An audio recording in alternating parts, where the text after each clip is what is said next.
You say, hello flower, hello tree, hello internet, hello world. Hello world. We're going to talk about the passage of Obamacare. And this is one of those occasions where hopefully I can practice as I preach. You'll know that I often say that you need to use the evidence to enhance the explanation. Well, here is my evidence to enhance that particular explanation. What we're going to talk about here is how impossible it is to get legislation through Congress at the best of times. And we are certainly not dealing with Congress at the best of times. What this means is very, very difficult for presidents to get anything done. It's very difficult for Congress to get anything done. And there are a number of reasons why that's the case. And your enjoyment of this particular presentation will be enhanced tremendously if you have a copy of this absurd snake showing the arcane process or ordeal that legislation must undergo before it becomes law. Remember that Congress is where legislation comes to die. It's very, very hard for anything to get through Congress at the best of times, as I said earlier, and this is very definitely not the best of times. We've got the least productive Congress in recent memory, arguably in living memory. It's just bipartisan and utterly gridlocked. But we'll spend a lot of time discussing the ins and outs of that in due course. So yeah, have a copy of this particular diagram to hand. Also have a copy of this presentation to hand, or indeed the accompanying handout, and that will enhance your enjoyment tremendously. So here we go. What actually happened? So we start off 2009 State of the Union Address.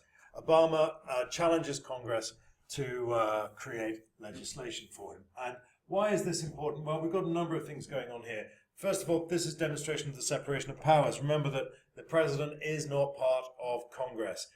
President is separate from Congress. He is not really allowed to go into Congress unless Congress invite him in.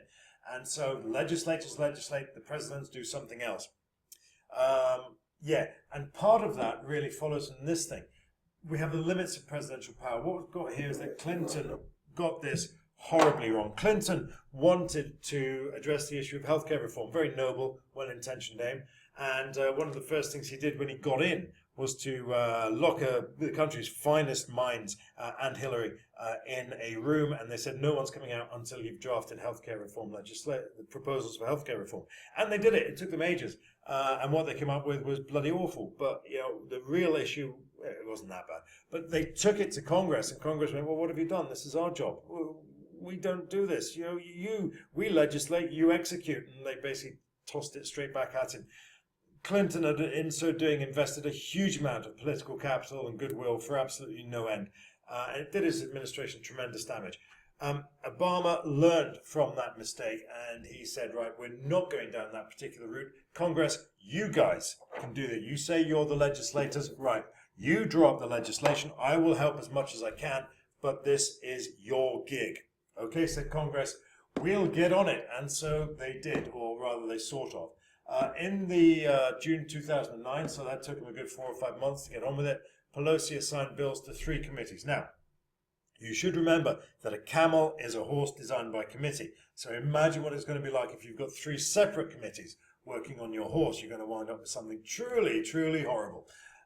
Anyway, Senate, on the other hand, thought about it, did nothing. Because nobody tells the Senate what to do. So, we've got the dual stream legislative process. Both houses must pass a bill in the same form for it to become legislation. And they're both working independently, which immediately should strike you as a really bad idea. But anyway, that's it. They're off. The House has got to work. The Senate is thinking about it. We've got the power of the House Speaker. This is it. The House Speaker, Nancy Pelosi, she assigned bills to committees, and then you've also got something there about the power of committees. These committees are drawing up the legislation. And then we've got the nature of the legislative process. Almost anything that enters is rapidly going to get caught up in either inertia or indeed in a vast, sprawling, horrible legislative system.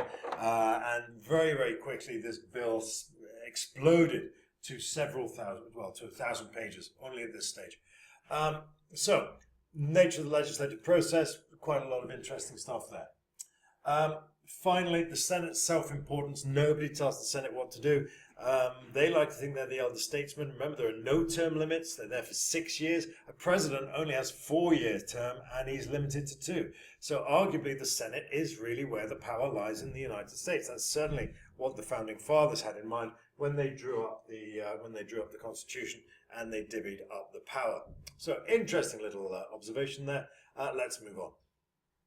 So we're now into July and August. The president's approval ratings have hit the skids. The honeymoon is over. The economic picture has continued to deteriorate. We've got chaos in Iraq and Afghanistan. And in many instances, we're seeing some really, really hostile opposition to this healthcare reform. So things are not looking good for Obama. And unfortunately, that has a knock-on effect in Congress.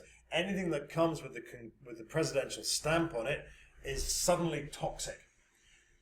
Presidential power is limited when it comes to getting stuff through Congress. It's limited to soft power, the power of persuasion, all of that sort of stuff that you know all about. And that was certainly evident there. Obama tries to hurry up the process. He goes on a massive charm offensive. He pulls out all the stops. We get people invited into the office. They have rides on Air Force One, blah, blah, blah, blah, blah. All soft power. And that's all the president has. He has limited leverage when it comes to putting the screws on Congress. And boy, don't Congress know it.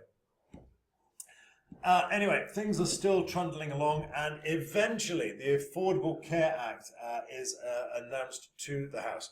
So the Affordable Care Act eventually comes out of those 3 committees. It's now 2,000 pages long. Pelosi now has to get that through the House, and the only way she's going to do that is by ensuring that the Democrats pull together. The Democrats at this stage had a they had a thin majority, about as solid a majority as you ever get in the House of Representatives. But for that to hold, she needed to broker a deal between the 2 different pro-life camps and the pro-choice camps. Now, Pelosi, being someone with a more than double-digit IQ, was in the pro-choice camp. So she needs to hunker down with the pro-life Democrats in order to ensure that the Democratic caucus held together long enough to get this thing through Congress. And that's before the House. That's before the Republicans even get to vote on it. So she needs to hold the Democratic caucus together. In the end, the bill scraped 220 to 2015 with 39 Democrats voting against the bill. So, yeah, what we're learning about here, well, gosh, we've got bloated legislation, as I said, nearly 2,000 pages long. We've got horse trading here with various deals on abortion being brokered in order to get this healthcare bill through. You couldn't make it up. I mean, the irony just is mind-blowing. And then we've got party disunity, internal divisions on abortions, which, obviously brings us back to this horse trading doodah. And critical here is the role the Speaker plays in trying to force all of these different forces to move in the same direction. Party unity, we'll discuss an awful lot. It's rather like riding an elephant. As long as the elephant is going in the direction that you want it to go, then everything looks great. You look incredibly powerful. If the elephant suddenly sees a basket of bananas over there and it turns around and it starts heading towards it, even the most powerful of elephant riders is going to struggle to redirect that elephant. Or a surfer when he's on a wave, he looks incredibly powerful and massively cool, or she. Of course, as soon as that wave collapses or wave starts to turn in the wrong direction, there's nothing they can do about it. And so the of these officers of the Senate is hard to judge sometimes. Anyway, I'm going to have to move on. And then we've got more or less partisan voting in the House, which is something we'll discuss at great length. Meanwhile, in the Senate, Obama goes on a soft power offensive to very, very limited effect, although eventually the Patient Protection and Affordable Care Act is passed on Christmas Eve, and it scrapes through by 1 vote. Now, why is that significant? That looks very, very comfortable. The problem is not the limits of presidential power. We know about that already, but this. This is very, very important. Cloture basically means sit down and shut up, and it applies to a filibuster. This is when somebody tries to talk a bill to death. We'll be talking an awful lot about that in due course.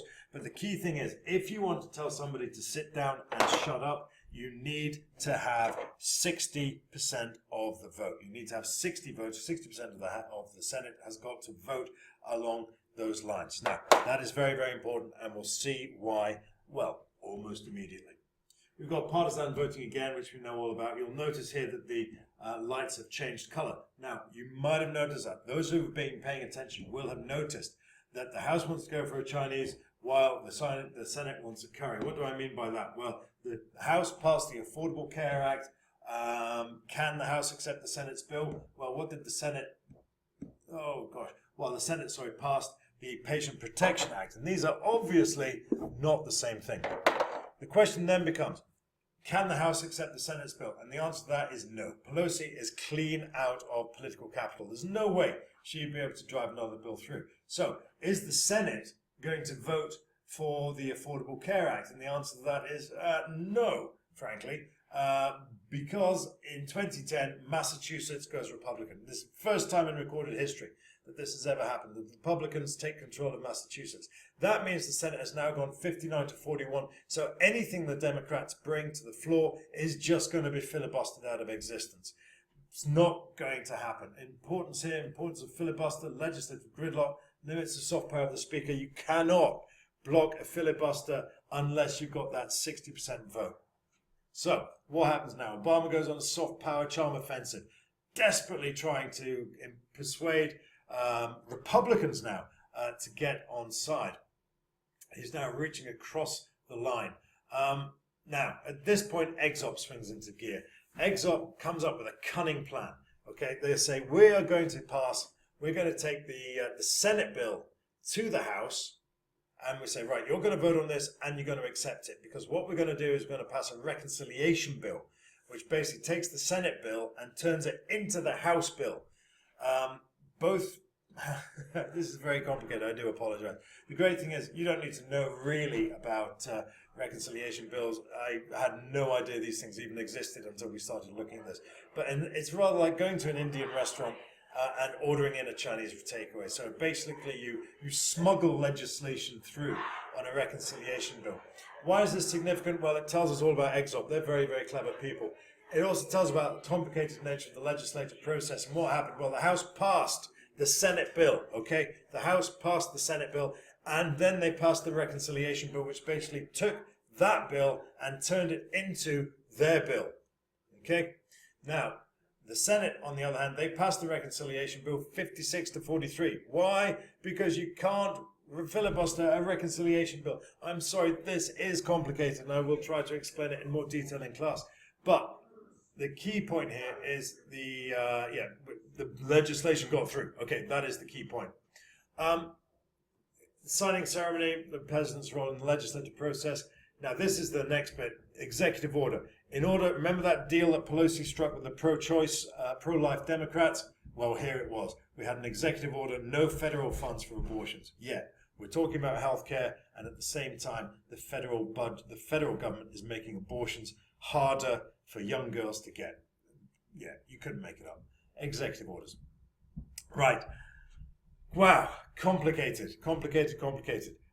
The really complicated bit is this thing about the reconciliation bill. You don't really need to know the ins and outs of this particular process, but it just goes to show how blinking hard it was for anyone to get this legislation through. Of course, as soon as it's through, it's challenged in the courts. Sebelius in 2010 challenged the constitutionality of the patient care plan. So that's Sebelius, and we'll be looking at that when we come to the Supreme Court. But I'm just about out of time, so I'm going to stop right there. There's going to be lots of questions off the back of that. I look forward to fielding them, and that's an honest statement. And I'll see you guys in class.